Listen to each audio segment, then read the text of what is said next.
नमस्कार दोस्तों, 8 PM में आपका स्वागत है। मैं हूं आपका दोस्त धर्मेंद्र कुमारी। दोस्तों, कल अविश्वास प्रस्ताव है।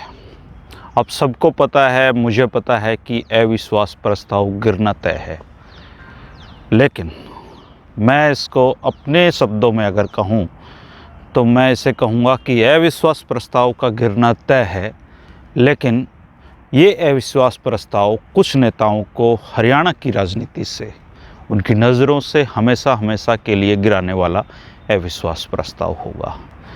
अब कैसे दोस्तों? सोचने समझने वाली बात यह है दोस्तों कि अगर आप हरियाणा के राजनीतिक इतिहास को देखें, अगर हरियाणा की 1966 में जब हरियाणा बना है, उसके बाद की दल बदल, उठा बैठक और जो राजनीतिक लोग हैं उनकी वर्किंग को आप देखें तो आप पाएंगे कि ऐसा पहली बार नहीं होगा कि कुछ लोग, कुछ नेता लोगों की, मतदाताओं की नज़रों में गिरे हों। इससे पहले भी गिरते रहे हैं लोग, और लोगों ने उसके हिसाब से उनको सजा भी दी है। अगर मैं आपको याद दिला सकूं तो चौटाला सरकार जो थी वो किसी भी मायने में कोई बहुत बुरी सरकार नहीं थी। किसान कमेरों की और जो किसानों की बातें हैं उस सरकार में सुनी जाती थी, उनकी नाराज़गी की परवाह की जाती थी।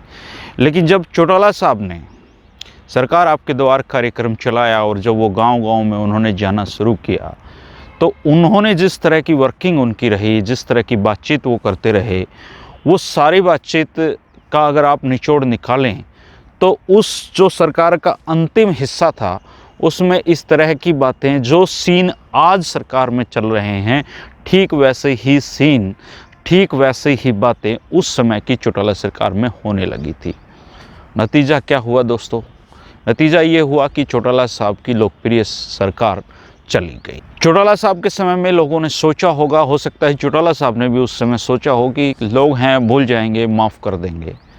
लेकिन दोस्तों आज उन बातों को 16-17 साल हो गए हैं, चौटाला साहब की सत्ता में वापसी नहीं हो पाई। अब बात करिए भूपेंद्र सिंह हुड्डा जी की सरकार की।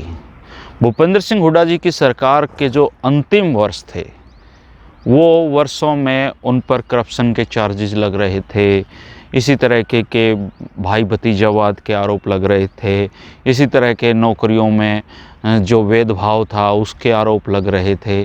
कुल मिलाकर अगर भूपेंद्र सिंह हुड्डा के लास्ट जो कार्यकाल हैं आप उसको देखो तो इसी तरह की बातें तब चलने पड़ी थी, और उसका नतीजा ये रहा कि भूपेंद्र सिंह हुड्डा की सरकार भी चली गई और वो आज भी सत्ता के लिए तरस रहे हैं। अगर मुख्यमंत्री मनोहर लाल जी की पहली सरकार की तुलना की जाए, जो 47 सीटें आई थी, फिर उसके बाद 40 आई, तो वो पहला जो टर्म था वो बहुत अच्छा टर्म, मैं उसको सरकार के नज़रिए से कह सकता हूँ, क्योंकि पहले 5 साल में उनको कोई बहुत बड़ी चुनौतियों का सामना नहीं करना पड़ा। बस जाट आरक्षण आंदोलन में उसकी लोकप्रियता में गिरावट आई, लेकिन अगर मत विभाजन की दृष्टि से देखा जाए तो वो उनके काम ही अल्टीमेटली आया है। सब भले ही समाज में टूट का काम इस दौरान हुआ हो। अब इस सरकार की बात कर लीजिए दोस्तों। इस सरकार में अगर किसी मतदाता की सबसे ज़्यादा नाराज़गी है तो वो जननायक जनता पार्टी से है, और इस नाराज़गी के कारण हैं। ऐसा नहीं है कि इस नाराज़गी की कोई कारण ना हो। भले ही इस सरकार में बैठे हुए लोग ये सोचें कि एक चुनाव में लोग मुझे हरा देंगे तो क्या फ़र्क पड़ता है, मैं अगले चुनाव में जीत जाऊंगा, तो हरियाणा के मतदाताओं का जो मिजाज है, अगर आप उसको स्टडी करेंगे तो वो मिजाज ऐसा है कि वो वर्षों तक बातें याद रखते हैं। बहुत समय लगेगा उनको, और हालात आज के समय में तो ऐसे हैं कि अगर वो लाहौर से भी चुनाव लड़ें तब भी वहाँ लोग उनको हरा देंगे। एक तरीके से उनकी जो राजनीति है वो इस अविश्वास प्रस्ताव के साथ ही ख़त्म हो जाएगी। हरियाणा की राजनीति की जो संभावनाएं उनमें लोगों ने देखी थी, खुद उन्होंने ख़त्म कर ली है। इसके साथ ही बहुत सारे नेताओं की राजनीति भी अविश्वास प्रस्ताव ख़त्म करने वाला है दोस्तों। जो लोग चुनाव जीतते हुए ये कहा करते थे कि मैं पाप कर रहा हूँ, मैंने इस पार्टी की टिकट लेकर पाप कर दिया है, मैंने विधायक बनकर हल्के के लोगों का नुकसान कर दिया है, वो कल इस सरकार के समर्थन में वोट डालने वाले हैं दोस्तों। तो क्या आप इस बात से अंदाज़ा नहीं लगा सकते हैं कि अगले ऐसे दोगले नेताओं का जो करियर है वो उसका हाल क्या होने वाला है, उनका बुढ़ापा कितना बुरा होने वाला है। दोस्तों, सत्ता में बैठे हुए लोग हों, राजनीति में बैठे हुए लोग हों, उनके लिए सबसे बड़ी सज़ा होती है उनकी इग्नोरेंस, लोगों की नफ़रत।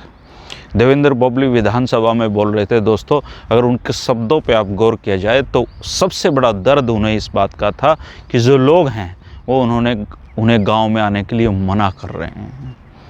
हालांकि जब भी सरकार का विस्तार होगा, देवेंद्र बबली का मंत्री बनना करीबन तय है, लेकिन इसके बावजूद उनकी टीस का अंदाज़ा आप लगा सकते हैं कि उनको कितनी भारी टीस इस बात की है कि लोग उनको गांव में नहीं घुसने दे रहे हैं।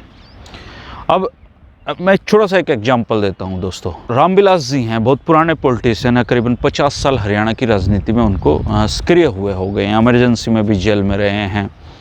वो पिछले दिनों टैगोर स्टेडियम में आए हुए थे, उसका वीडियो भी मैंने डाला हुआ है, आपातकाल के दिन करके आप देख सकते हैं, आपातकाल की बातें उसमें हैं। तो उन्होंने भरे मंच से संबोधन करते हुए एक बात कही जो खासकर हर चिंतनशील प्राणी के दिमाग में असर करेगी, टारगेट करेगी। वो ये बात थी कि उन्होंने कहा कि हरियाणा के दल बदल का बहुत ही समृद्ध इतिहास है। दोस्तों, जो 50 साल राजनीति में गुजार चुके हैं, उन्हें दल बदल एक समृद्ध इतिहास लगे तो उस हरियाणा प्रदेश की राजनीतिक जो संस्कृति है उसका अंदाज़ा आप साफ तौर पे लगा सकते हैं। दोस्तों, पार्टी ने व्हिप जारी कर दिया है, भाजपा ने कर दिया है, जननायक जनता पार्टी ने कर दिया। और व्हिप का मतलब है कि कोई अविश्वास प्रस्ताव के खिलाफ जाएगा, यानी कि सरकार को वोट अगर जजपा का कोई विधायक करेगा तो उसकी सदस्यता चली जाएगी। लेकिन ये जो निर्दलीय हैं, इन लोगों की क्या मजबूरियां हैं, इन लोगों की क्या दिक्कतें हैं। लेकिन ये भी, इनमें से भी बहुत सारे लोग अब सरकार में जो मंत्री बने हुए हैं उनका तो समझ में आता है कि चलो मंत्री हैं, लेकिन ये जो चेयरमैन बना रखे हैं या कुछ भी नहीं बना रखे हैं, उनकी क्या मजबूरियां हैं। दोस्तों, अभय सिंह चौटाला ने इस्तीफ़ा दिया है। दुनिया की कोई ताकत तो उनको चुनाव में नहीं हरा सकती है, लेकिन ये लोग डरते हैं। सत्ता जाने का भय, कुर्सी जाने का भय, मुश्किल से दाव लगा है। ये वो दौर नहीं है जब न्याय युद्ध के समय हरियाणा के बहुत सारे विधायकों ने, बलबीर सिंह ग्रेवाल जैसे लोगों ने अपने इस्तीफे सौंप दिए थे। ऐसी उम्मीदें इन लोगों से नहीं की जा सकती हैं, लेकिन कम से कम किसानों के समर्थन में जब त्याग का, जब कुछ देने का समय आया तो ये लोग कल विधानसभा में चुपचाप बैठकर सरकार के पक्ष में मतदान करेंगे। तो आने वाले समय में इन लोगों को इसकी कीमत चुकानी होगी और उससे कोई नहीं रोक सकता है। हरियाणा प्रदेश की जनता अगर किसी को मोगालता हो कि वो 5 साल में भूल जाएंगे तो चौटाला साहब से जाके बात कर सकते हैं, पूछ सकते हैं। हरियाणा के लोग कुछ भी नहीं भूलते हैं। दोस्तों, कल अविश्वास प्रस्ताव गिर जाएगा, ये तय है।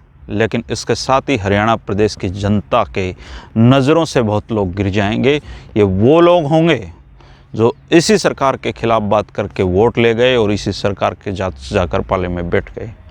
ये वो लोग होंगे जो कहते थे कि मैं विधायक बनकर पाप कर रहा हूँ, लेकिन आज सरकार के समर्थन में वोट करेंगे। ये लोग अपनी उम्र भर की पूंजी को कल गंवा देंगे। मत सरकार के पक्ष में देना या ना देना इनके हाथ में नहीं है, क्योंकि विहिप है। लेकिन विहिप के खिलाफ जाकर काम करना कोई एकाध विरला लोगों के पास ही होगा। कुछ निर्दलीय जाएंगे। अब गोपालकांडा की क्या मजबूरियां हैं। किसान आंदोलन व्यापक स्तर पर सिरसा में, समझ रहे हैं वो इस बात को, लेकिन फिर भी सरकार के साथ जाएंगे। तो जो लोग सरकार के साथ जाएंगे वो अपना एक इतिहास लिखेंगे, और इतिहास ये होगा कि सरकार का अविश्वास प्रस्ताव गिराने के साथ ही हरियाणा में कुछ नेता ऐसे हुए जो दोबारा कभी विधायक नहीं बनेंगे। आज जो लोग 88 लोग विधानसभा में बैठे हुए हैं दोस्तों, नोट कर लेना, अगली विधानसभा जब चुनी जाएगी इनमें से अधिकतर लोग चुन के वापस नहीं जाएंगे। दोस्तों, आप अपनी प्रतिक्रिया दें कि जो है विश्वास प्रस्ताव है वो हरियाणा की राजनीति में क्या बदलाव लेके आने वाला है। यह बहुत पुराना गाना है दोस्तों, राम तेरी गंगा मैली होगी पापियों के पाप धोते धोते। तो हरियाणा की जो विधानसभा है उसमें विहिप लगा हो ना लगा हो, कल पता लग जाएगा कि किसने बहती गंगा में हाथ धोकर अपने पाप धो लिए, और कोई गंगा घर पे भी आ गई तब भी पाप धोने से वंचित रहा है। दोस्तों, शुक्रिया। कल फिर मिलते हैं 8 PM में, दिन भर की गतिविधियों के साथ, अविश्वास प्रस्ताव की खबरों के साथ। नमस्कार।